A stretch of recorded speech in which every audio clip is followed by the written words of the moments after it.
What is up, everybody, and welcome to FLW Videos. So with all of the information coming out recently talking about PvP, I figured I might as well go ahead and talk about top 5 tips for you to excel at PvP. We're not specifically going to be talking about Pokemon yet. I would like to wait at least a little bit closer to time to kind of talk about what's going to be best for each of the leagues, but these tips are going to be just general tips that will really up your game, and some of them I don't think people are going to think about. But if this video ends up being helpful for you, make sure to hit that like button and subscribe. But without further ado, let's go ahead and get into the video.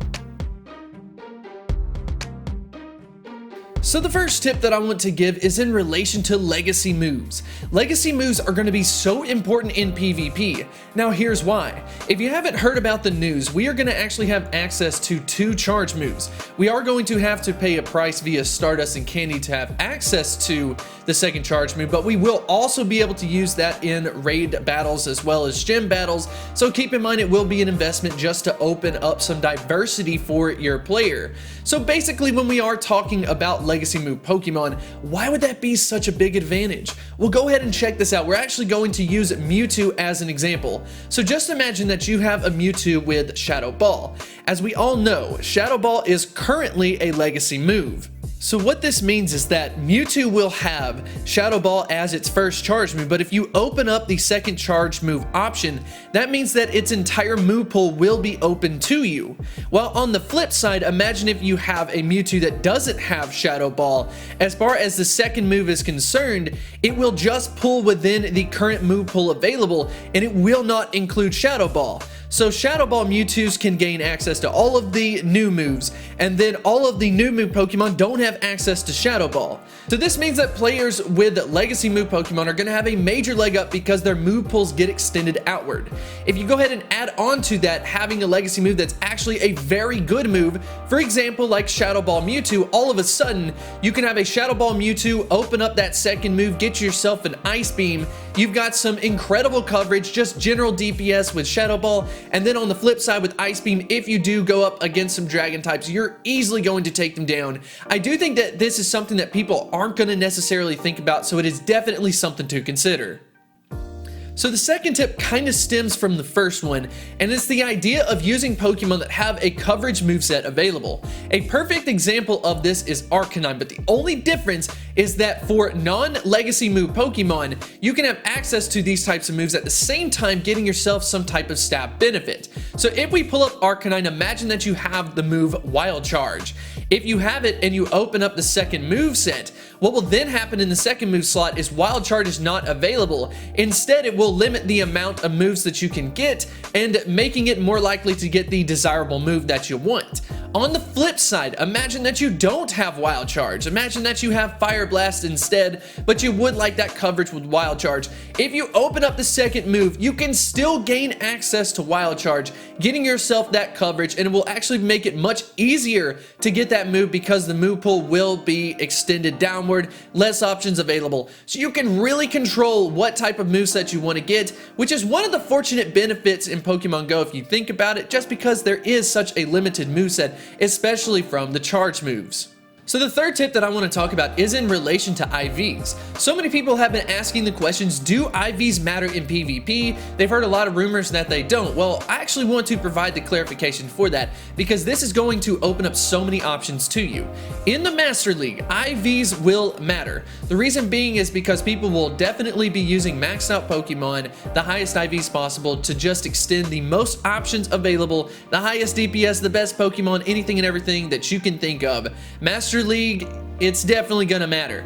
But when you get down to the Ultra and Great Leagues, some things change. The example that I want to use is actually Scizor. So for example, let's imagine that I have a level 30 Scizor that has a very high set of IVs, but unfortunately because of its level, because of the IVs, it actually misses the CP mark of 2500. At the same time, I have another level 30 Scizor that because of its IVs being a little bit lower, it ends up sliding right underneath that 2500 CP mark. Yeah, I know, I got lucky on that one. which means that you can have some really weird IV combinations and have some over-leveled Pokemon, which can technically perform better than some Pokemon with better IVs, because they have to be at a lower level, which leads into the fourth tip. For the fourth tip, we are going to explain the idea that levels absolutely matter when you are playing. Now, I'm not going to say it's always worth it to be able to do this, but I do want to go ahead and show you a chart that someone sent me on Twitter, which I think is absolutely fantastic, and we can cover some really good information related to this. This is actually a really cool chart, and what I decided to do was highlight in yellow every case where the pre-evolution actually outperforms the post-evolution. You will definitely see this in the two lower leagues, the Great and the Ultra, quite a bit. As you will see, we've got Scyther and Scizor. Scyther outperforms Scizor when it is at the 2500 mark versus some other situations where Chansey can outperform Blissey. So you might be wondering to yourself, well, how in the world is this possible? It has to do with the idea that the pre-evolution Pokemon can get up to a much higher level and still be underneath that CP cap. At the same time, its post-evolution would have to go down in level significantly to be at that new CP requirement.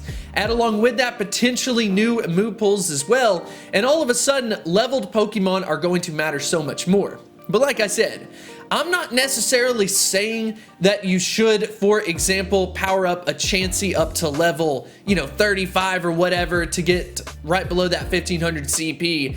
But what I am saying is in certain situations, it absolutely makes sense. So one of them that I wanted to show you is, of course, Scyther.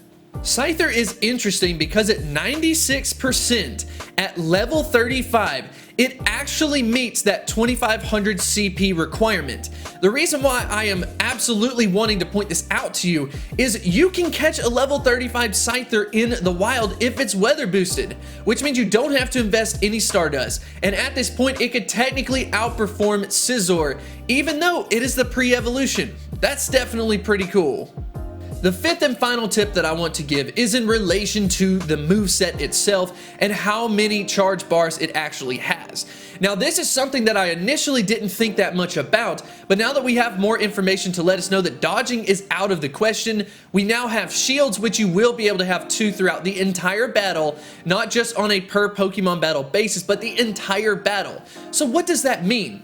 If you have a moveset that is just a 1-bar charge move, for example with Dragonite using Draco Meteor, what that means is over time, Dragonite will not be able to get off as many charge moves throughout the entire battle.